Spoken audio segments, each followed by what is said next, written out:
Hi, Dr. Goodwin. How are you? Hello. How are you both? Good, thanks. Yeah, we're doing well. Good. Well, November is National Epilepsy Awareness Month, as you know. And according to the CDC, the number of adults and children living with epilepsy in the U.S. has reached an all-time high, with about 3.4 million people living with epilepsy, including 470,000 children. Actor Grunberg, you know firsthand the impact epilepsy can have not only on the person living with the condition, but also on their family, caregivers, and friends. And I'm aware that your son was diagnosed with epilepsy at a young age, leading you to become a vocal advocate for the epilepsy community, and I'm sure that is much appreciated. Thank you. You're joined by Dr. Christi Heck from the Epilepsy Foundation and also Medical Director of the University of Southern California Comprehensive Epilepsy Program. The one other thing, Greg, I want to mention is your multiple media participation, including as X-Wing fighter Snap Wesley in Star Wars The Force Awakens and as Commander Finnegan in Star Trek Beyond. So it's great to have a celebrity like you involved in an important health problem. Oh, thank you. Well, it's great to talk to a doctor and to be able to get the word out during November, which is National Epilepsy Awareness Month. Our oldest son. Let's talk about epilepsy. Why the statistics are so important, and why talking about it is important. Well, our son is 21 now, but when he was 7, he started having seizures.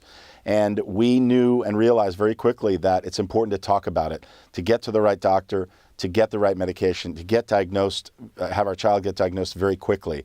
We didn't even know what seizures were. And luckily, we did get the right treatment. And, Jake's like most people that have epilepsy, living a very normal life. Yet this earthquake, this storm, this electrical storm could happen in his brain at any time. So it's something, as a parent, you really want to keep your child safe, yet you want to also let them run free and let them do all the things that a normal child would do. So talking about it, talking to others about it, going to my site, my website, talkaboutit.org or epilepsy.com. Hold on. Tell us about the website. Okay, it's called talkaboutit.org. And it's a place where you can go and get information all about epilepsy, whether you have it or you know someone who have it or you don't. It's important to know what to do in case someone has a seizure. Instead of running away, there are very simple things like never sticking something in someone's mouth when they have a seizure. Turn them on their side. If you see them start to have a seizure, take them to the ground slowly so they don't fall and hit their head. These kinds of things are really important. Never stick anything in their mouth, ever. I can't say that enough. But talkaboutit.org was started for that reason, for parents to know they're not alone and for people to understand what to do. And with the help of... I'm sure that's a great resource. Dr. Heck, can you tell us briefly what epilepsy is, how it's diagnosed, and how it's treated? Sure. So epilepsy is a condition of the brain where patients will have electrical storms. They can manifest in a variety of different ways. Some patients can have just staring spells. Others might have some twitching or jumps or jerks. And others might, lose consciousness and fall and shake all over. There are some seizures where people will just get up and move about in a confused state and not know how they got from one place to another. And all of those types of seizures need to be diagnosed early.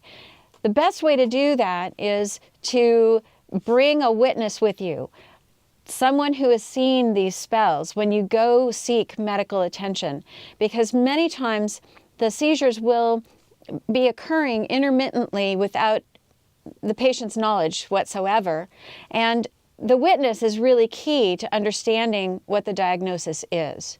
Many times patients won't even get a diagnosis until the epilepsy or the seizures get so bad that they actually do have a convulsive or generalized tonic-clonic seizure. And then looking back, we can piece together a puzzle that represents seizures happening actually before they ended up in the emergency room, but they were spells that were just not diagnosed. So really the key is to the history. All right. And Greg, what would you say are the daily challenges that a parent who has a child with epilepsy experience? I'm glad you asked that before we wrap up. It's hard enough raising a child without a condition or seizures. I think it's just keeping them safe and really, getting them the diagnosis that they need as quickly as possible and finding that right medication and the right doctor. With the help of Synovian, with the help of the Epilepsy Foundation, I've been able to get the word out. Now, with your help, I really appreciate you having us on. And I just tell parents out there, don't settle, don't worry about, finding out something that you may not want to find out about, because epilepsy shouldn't be scary, and it's something that we can actually get a handle on. And don't put anything in the mouth. Never stick anything in their mouth. Thank you so much for having us on. I really appreciate it. Thank you so much. Okay, it was good talking to both of you. Have a good day. You too.